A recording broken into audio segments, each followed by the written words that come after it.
நமஸ்காரம். 1000 நாமங்கள் 1000 கதைகள் 260வது திருநாமம் விருஷபர்வணே நமக. கும்பகோணத்தில் உள்ள பொற்றாமரை குளக்கரையில் தவம் புரிந்து வந்த ஹேமரிஷிக்கு அப்பொற்றாமரை குளத்தின் நடுவே ஒரு தங்க தாமரையில் மகாலட்சுமி காட்சியளித்தாள். அவளுக்கு கோமளவல்லி என்று பெயரிட்ட ஹேமரிஷி தனது மகளாகவே அவளை வளர்த்து வந்தார். கோமளவல்லி திருமண வயதை எய்திய போது வைகுண்டத்திலிருந்து புறப்பட்ட திருமால் சாரங்கபாணி என்னும் பெயருடன் ஒரு திவ்யமான தேரில் கும்பகோணத்தை வந்தடைந்து அவளை மனம் புரிந்து கொண்டார். அப்போது கோமளவல்லியின் தந்தையான ஹேமரிஷி திருமாலிடம், இறைவா, உனக்கு மாமனாராகும் பேற்றினை அடியேனுக்கு அருளியதற்கு தலையல்லால் கை மாறிலேன். ஆனால் நீ மட்டும் வைகுண்டத்திலிருந்து கீழே இறங்கி வந்தால் போதுமா? இந்த பூமியில் வாழும் ஜீவாத்மாக்கள் எல்லோரும் முன்னேறி மேலே உயர்ந்து வைகுண்டத்தை அடைவதற்கான வழியை நீ காட்ட வேண்டாமா என்று பிரார்த்தித்தார். ஹேமரிஷியே, என் இருப்பிடமாகிய வைகுண்டத்தை அடைவதற்கு 9 படிகள் உள்ளன. அந்த 9 படிகளை ஏறினால் என்னை வந்து அடையலாம் என்றார் திருமால். அந்த 9 படிகள் யாவை என்று ஹேமரிஷி கேட்க திருமால் பதிலளித்தார். விவேகம், இவ்வுலகின் நிலையற்ற தன்மை, அழிவற்ற ஜீவாத்மாக்களின் தன்மை, நமக்கெல்லாம் அதிபதியான இறைவனின் தன்மை ஆகியவற்றை உள்ளபடி அறிதல். நிர்வேதம், இதுவரை இறைவனை வணங்காமல் பொழுது வீணாகிவிட்டதே என்று துக்கம் கொள்ளுதல்.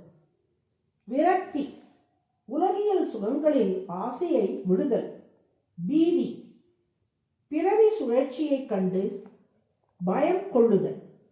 பிரசாத ஹேத்து, இறையருளை வேண்டி சரணாகதி செய்தல். உத்கிரமணம், தனக்கு விதிக்கப்பட்ட ஆயுட்காலத்தின் முடிவில் ஜீவாத்மா இவ்வுடலை நீத்தல். அர்ச்சிராதி, வைகுண்டத்தை அடையும் மார்க்கமாகிய அர்ச்சிராதி மார்க்கத்தில் ஜீவாத்மா பயணித்தல். பிரகிருதி, பிரகிருதி மண்டலத்தை கடந்து அதற்கு அப்பாற்பட்ட வைகுண்ட லோகத்தை அடைதல். இதை அதிரோகணம் என்று கூறுவார்கள். பிராப்தி, தெய்வீக உடலை பெற்று ஜீவாத்மா இறைவனை அனுபவித்துக் கொண்டு ஆனந்தமாக இருத்தல்.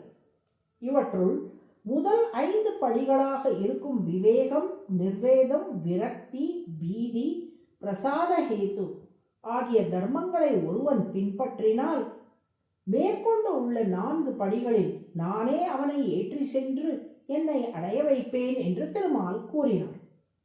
ஹேமரிஷிக்கு தான் சொன்ன இந்த விளக்கத்தை நாம் அனைவரும் அறிவதற்காக 9 படிகள் கொண்ட கருவறையில் குடந்தையில் சாரங்கபாணி பெருமாள் கோவில் கொண்டுள்ளார்.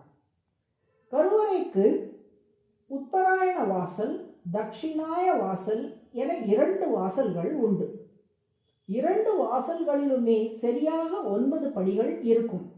அந்த 9 படிகளும் விவேகம், நிர்வேதம், விரக்தி, பீதி, பிரசாதஹேத்து, உத்கிரமணம், அர்ச்சிராதி, பிரகிருதி, அதிக்ராந்த பத அதிகரோகணம், பிராப்தி ஆகிய 9 தர்மங்களை குறிக்கின்றன.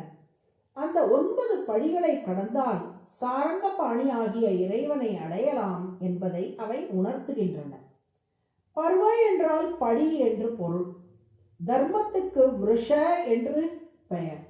தர்மங்களாகிய படிகளை ஏறி அடையத்தக்கவராக திருமால் இருப்பதால் அல்லது தர்மங்களையே தன்னை அடைவிக்கும் படிகளாக திருமால் கொண்டிருப்பதால் விருஷபர்வா என்று திருமால் அழைக்கப்படுகிறார். அதுவே சகஸ்ரநாமத்தின் 260வது திருநாமம்.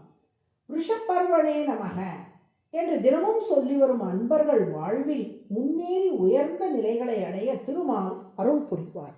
நாராயண் நாராயண்.